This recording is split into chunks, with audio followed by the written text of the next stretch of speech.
So I just took my first Super Bowl cruise, and it was an interesting experience and something I never thought I'd actually do. We have a lot of details to go over in this review, but overall I will say that this Super Bowl cruise left me surprised and shocked. So I tried for a week straight to get on this specific ship for these specific sailing dates. However, unfortunately for most of the week up until the day prior to the cruise, it was completely sold out. But lo and behold, the cruise ship gods came and answered my prayers, and someone ended up giving up one of their rooms. I even made a post about it in a Facebook group, and that same person messaged me and let me know that they were the ones that actually canceled their sailing, giving me the opportunity to book the cruise. So, moral of the story here, guys, if you ever want a sailing that you can't find online, or the website or your travel agent says the cruise is sold out, keep checking if you really want that cruise, and maybe you'll be lucky enough to get it. So I will be completing a 4-day cruise to the Caribbean out of Port Canaveral, Florida on the Carnival Freedom. This ship was built in 2006, launched in February 2007, holds 3,000 passengers, has 13 decks, and unfortunately caught on fire back in May of 2022, causing permanent damage to the iconic whale-tail funnel, leaving the Conquest class ship sailing with a stub till this very day. The cost of my cruise would be just over $1,000 for an ocean view cabin, as well as prepaid gratuities or tips, and the port fees and taxes. I would also get a $500 onboard credit to use on board how I see fit. Now, since this was a special cruise, by that of course I mean a Super Bowl cruise, there were a lot of special rules, those of which I'll talk about in a minute, but there are also special events taking place in the form of private functions every day in different venues around the ship. There would also be special requests. You see, there was a Facebook group for the specific sailing, like there normally is for all cruises that go out, and well, there was a swinger couple that asked everybody if they are down with the pineapple. They wanted to know right out of the gate before they even got on the cruise if any couples out there were down to hang out with their couple. Very interesting. On embarkation day, aka the first day of the cruise, I would drive in the day of because I only live about 2 hours away over in Tampa, and I would drive my Tesla, which I unfortunately found out somebody keyed it or scratched it somehow. I just bought that car a month ago. I was very disappointed. However, I was going on a cruise, so I couldn't be too upset. I drove the 2 hours over to Port Canaveral, and my girlfriend would drive my car back to Tampa. And since I was sailing on a Thursday, my ship, the Carnival Freedom, would be the only cruise ship in port that day, making getting into the port very effortless, very smooth, and overall, it was just an easy process. The only difference that I saw as far as the rules when it came to sailing on this specific ship, unlike other ones, they did have drug sniffing dogs, and over in Port Canaveral, it's not very common to see that. You would see drug sniffing dogs over in places like Miami, if you're leaving from Jamaica, stuff of that nature. However, Carnival has been cracking down on their rules to kind of change their formula a little bit and turn into a more cleaner, sustainable cruise line. Another rule that they implemented was that they were not going to allow speakers on board. However, I have my speaker here that I brought with me just to see how this process actually went down. And well, they looked at it, they saw it, and they allowed me to actually bring it on the ship. Many of you have said it's from branding purposes because it's a Carnival ship, but then when I got on board, I saw people with Beats speakers, I saw them with any type of brand that you can think of. Not everyone. I come to find out that they were just kind of randomly checking people and randomly taking people's speakers and confiscating them from the cruise and giving it back after. Also, as they say, if there is a will, there is a way. They were having drug sniffing dogs over at the home port of Port Canaveral.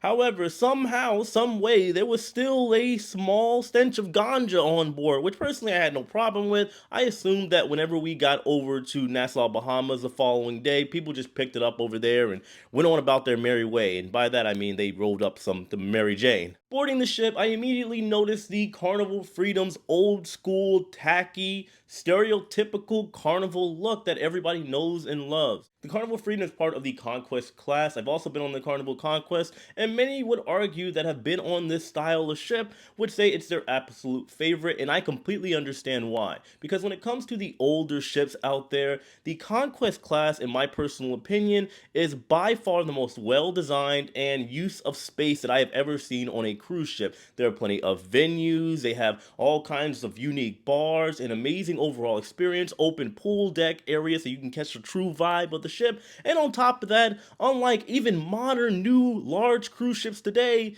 They have a laundry room, multiple of them, I believe on every other floor, every couple floors, but either way, that definitely does come in handy for those of you out there that are going from one travel destination to another one, or maybe doing a B2B, which is a back-to-back for those of you that aren't cruise knowledge savvy. My stateroom or cabin was located on the first floor. This is my first time being so low on a cruise ship, but I thought it was kind of cool. It sort of gave me flashbacks for back when I used to work on board cruises as a crew member. Felt like I was in the dungeon all over again, at least until I got down there. Looked like a regular stateroom or cabin in the perfect place, just above the water, so you got a nice, beautiful view. The room was extremely functional. It was a decent size, in my personal opinion, and for the price, you can't really beat it. The only problem that I had with the entire first floor, in my room in particular, is that on some days there was a small hint of sewage. However, in my room, I found that I was able to alleviate and get rid of the smell just by simply closing the lid. Now, just keep in mind, this is a personal preference. For me, I don't have any phobias. I'm not afraid of anything in particular.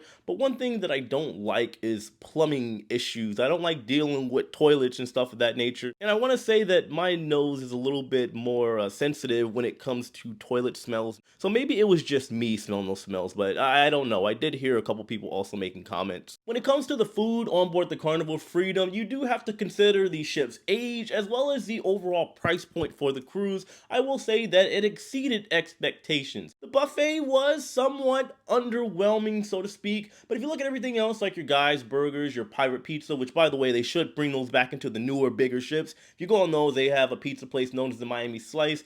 It doesn't cut it when you compare it to the pirate pizza on board the older ships. But they also have a seafood spot called the Seafood Shack, which is absolutely delicious. And they also have only one true specialty dining option on board, known as the Sun King Steakhouse. I did have some filet mignon and a lobster, and of course I had to try the mac and cheese. Even if it's not Thanksgiving, in my opinion, you have to decide on whether an overall food selection is good or not based off of the macaroni. I think that is a known fact. The overall environment was not bad. It was primarily a bunch of average Joes, normal folk like yourselves and myself. And there were also a lot of first timers there. Saw a lot of blue Carnival cards running around, a lot of people asking interesting questions like what's a muster drill on board? And well, there were a lot of people also talking about what you would expect, the Super Bowl and placing bets and stuff of that nature. The entertainment was fair. I would put it in sort of like a mid-tier category. Carnival's production value for me just doesn't always cut it.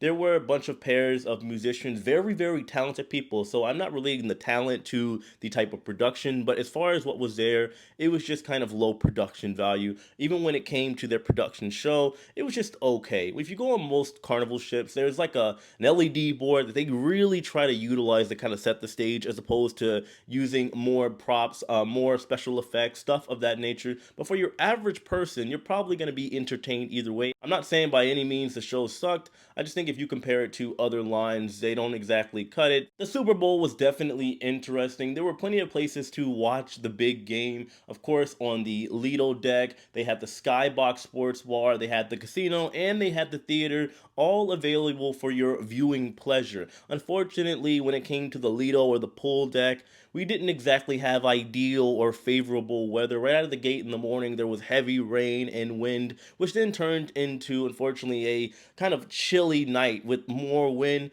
Thankfully, Carnival did come out with blankets for everybody, and they just used the towel policy. If you wanted a blanket, you just hand over your card, they write your name down, they give you a blanket, and you have to turn it back in. Otherwise, if you didn't, you'd have to pay for it. For those that didn't want to watch the big game, there was still plenty to do. They did have the main dining room open. They had Circle C, the area for kids open. They had the teen club open. They had the adult nightclub open, casino open, all types of stuff, and of course the entertainment going on. So overall, it was somebody that maybe didn't want to watch the whole game. They wanted to watch the first half like many did, and then watch Rihanna's halftime show. Overall, I just want to say that yes, I had a great time. I would say for me personally, 4 days is typically a little short for a cruise. My sweet spot is usually around 5 to 7 days. That's my personal preference. But if you want a quick getaway for a decent price, I would definitely say this ship, the Carnival Freedom, was worth it, and I would absolutely sail on this ship again. However, as far as the Super Bowl, if I were to go back on a cruise ship, I would definitely do a larger, newer ship,